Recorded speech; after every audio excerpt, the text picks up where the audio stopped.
Dok je Džihan još uvijek u Hančarinoj kući sa sinom, njoj zvoni telefon, a to je Čemil. Hančar odlazi u kuhinju i priča sa njim, a Čemil je pita zašto je Melih nedostupan i da li on nju uopšte zove i brine. Hančar govori da je sve u redu i da sigurno nema signala na brodu.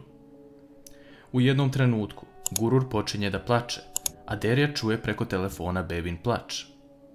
Hančar govori da je pustila film, pa da je sigurno zbog toga, a Džihan dok čeka u dnevnom boravku legne na dvosed i zaspi.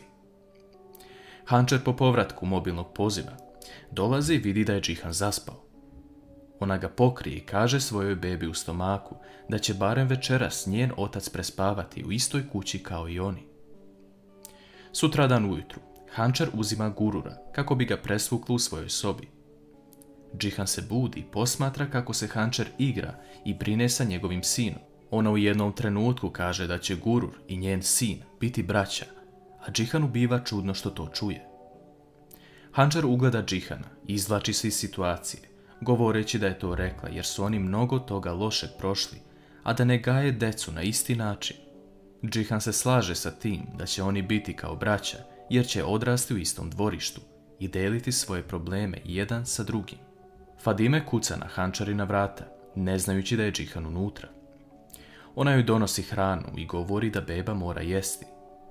Fadime pita Hančar da li se ona čula sa Melihom, a Hančar govori da jeste, ali preko poruka, jer on nema signala za poziv zato što je na brodu.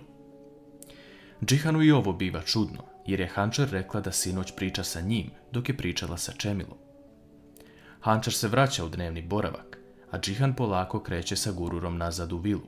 U vili Fadime maže kremu na Mukaderino čelo, jer je dobila manju povredu od Metina dok mu je bila u posjeti. Džihan dolazi u vilu, a Mukader pita gde su oni bili sinoć.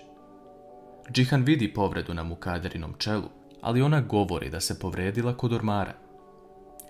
S druge strane, u Enginovu kuću dolaze dve žene koje je Engin lično pozvao da dođu kako bi vidjele kakva je sila. Naime, jedna od tih žena želi da pronađe pravu mladu za svog sina. Ona je vidjela sve kvalitete na sili, ali Engin odlazi da popriča sa silom u kuhinji. Ona mu govori da ih je on lično pozvao da dođu, a sada se protivi tome.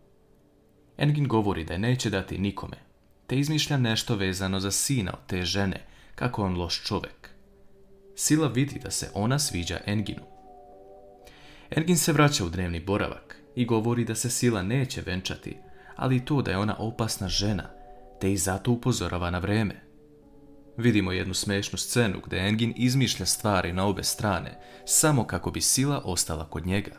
Čemil odlazi u Jončinu radnju i počinje da farba jednu ženu.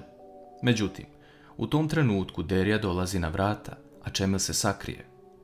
Bejza želi na diskretan način da otkrije Čemila, ali i on će sprečava u tome. Derya dobija besplatnu frizuru i lakiranje nokti od Bejze lično. Nakon što Derya ode iz salona, Čemil dolazi i zamoli Jonču i Bejzu da ne govore ništa Deryi, jer ona to neće dobro podneti. Vraćamo se na situaciju kod Hančar i Džihana. Hančar zove Meliha da se hitno vide u parku. Džihan je na putu do kancelarije, ali u jednom trenutku vidi Meliha s leđa. On kreće za njim, ali Melih mu pobegne iz vida. Džihan zove svog čovjeka da prati svaki Melihov korak i da mu prenosi. Hančar i Melih se nalaze i Melih joj govori da su on i sinem odlučili da ostanu neko vreme dok se beba ne rodi. Hančar govori Melihu da ona baš zato zvala Meliha jer je znala da će to reći. Hančar dodaje to da ne želi da bude prepreka njihovoj sreći i da ih moli da što pre žive zajedno život kakav zaslužuju.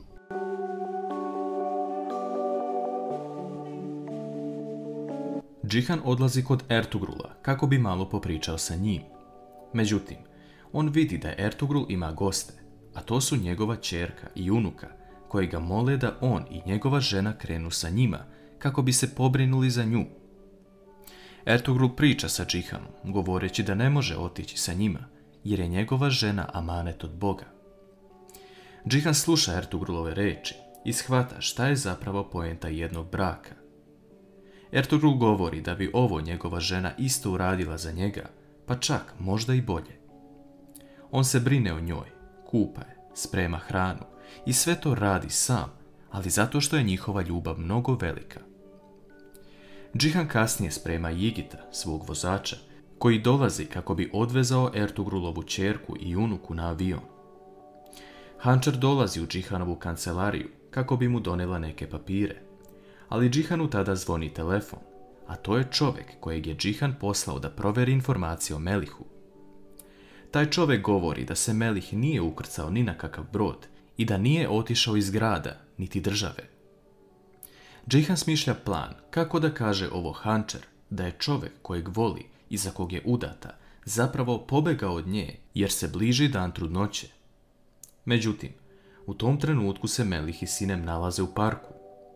Melih govori Sinem da je danas bio sa Hančer, koja je donijela papire za razvod braka, jer ne želi da staje na put njemu i Sinem, te ih zamolila da što pre odu odavde i žive svoj život.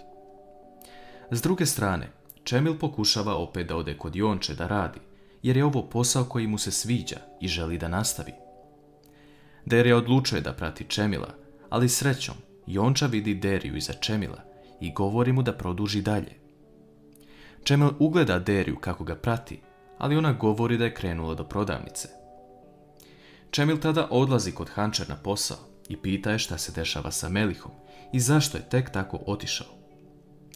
Hančer opet ponavlja da su se oni tako dogovorili jer se bliži porođaj, tako da im treba novac.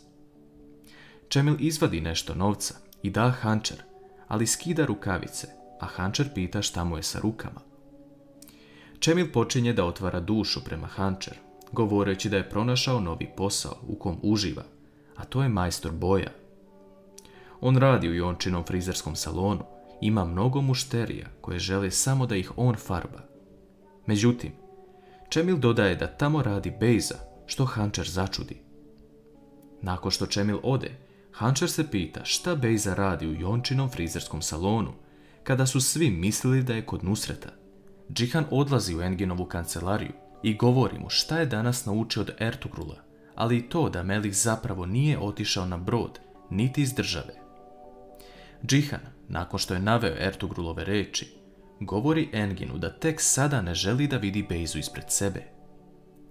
Engin tada priznaje Džihanu zašto nije došao na njegovo venčanje sa Bejzu.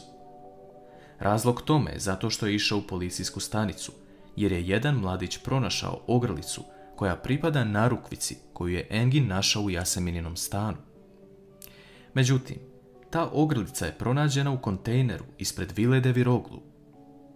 Engin govori Džihanu da nije ništa rekao niti spomenuo policiji, ali da ostaje na njemu da li će poverovati u Enginovu sumnju za Bejzu ili ne.